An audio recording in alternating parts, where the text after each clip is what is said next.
جب بندہ سود پہ کام کرتا ہے نا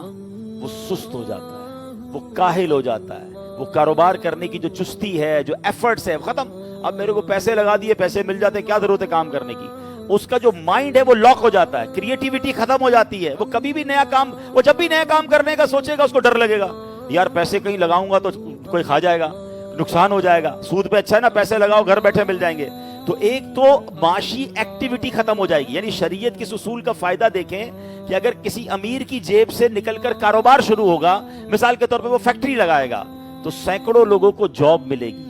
ٹھیک ہے نا؟ اور جناب اس کے بعد کام آگے بڑھے گا تو مزدور اس فیکٹری میں سامان لینے آئیں گے، را مٹیریل نکلے گا تو کٹ پیس والوں کا جو بھی کام ہے اس کا فائدہ ہوگا۔ اب آپ غور کرتے جائیں کہ پیسہ مارکیٹ میں آ کر کاروبار میں لگے گا تو یہ سوسائٹی کے لیے بھی کتنا ضروری ہے، ہمارے معاشرے کے لیے کتنا ضروری ہے کہ امیر پیسے تو کاروبار سے بھی کمائے گا لیکن اس کے ساتھ سینکڑوں ہزاروں لوگ بھی کمائیں گے، کئی گھروں کا چولہا جلے گا، اور لیکن اس کا اگر سود کھانے کا ذہن ہے، وہ کروڑوں روپے کی فیکٹری لگانے کی بجائے وہ کروڑوں روپے حرام طریقے سے سود پہ رکھ دے گا۔ اب اس کو ہر مہینے پروفٹ تو مل گیا مگر وہ جو ہزاروں لوگوں کا چولہا جلنا تھا، وہ ہزاروں لوگوں کو روزگار ملنا تھا، وہ ختم ہو گیا۔ تو کیا خوبصورت اصول ہے شریعت کا، تجارت کو حلال قرار دیا، سود کو حرام قرار دیا تاکہ معاشرے میں پیسہ روٹیٹ ہو، لوگ ایفرٹ کریں، لوگ کاروبار کریں۔ تو ایک بڑا فالٹ سوسائٹی میں یہ کریٹ ہو جاتا ہے کہ جب لوگوں کا یہ مائنڈ سیٹ بن جاتا ہے کہ جناب سود پہ پیسے کھانے ہیں، اسی لیے اس کو حرام جہنم میں لے جانے والا کام قرار دیا گیا۔ ایک وجہ اس کی یہ بھی ہے۔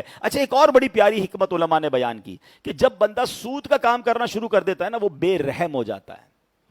ہاں اس کے اندر سختی آ، دل سخت ہو جاتا ہے کہ اس کو اپنے پیسوں کی فکر ہے، سامنے والا ریکویسٹ بھی کر رہا ہوتا ہے کہ یار میرا اس بار دھندا نہیں ہوا، میرا کاروبار نہیں ہوا، میرا پیسے نہیں ہیں، بھائی جان مجھے کوئی فرق نہیں پڑتا، مجھے میرا اماؤنٹ چاہیے، مجھے میرا نفع چاہیے، بے رحم۔ اچھا پھر جب سود کا کام کرے گا اتنا سخت دل ہو جائے گا کہ وہ کبھی قرضہ نہیں دے گا۔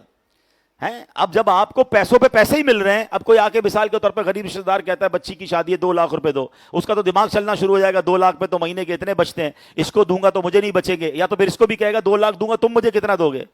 اللہ کے بندے پھر قرض کدھر گیا، مدد کدھر گئی، رحم دلی کدھر گئی؟ اس کا ایک خطرناک جو کانسیکوینسز ہے کہ سود کا کام کرنے والا بے رحم ہو جاتا ہے، وہ ہر قرضے میں بھی نفع مانگ رہا ہوتا ہے۔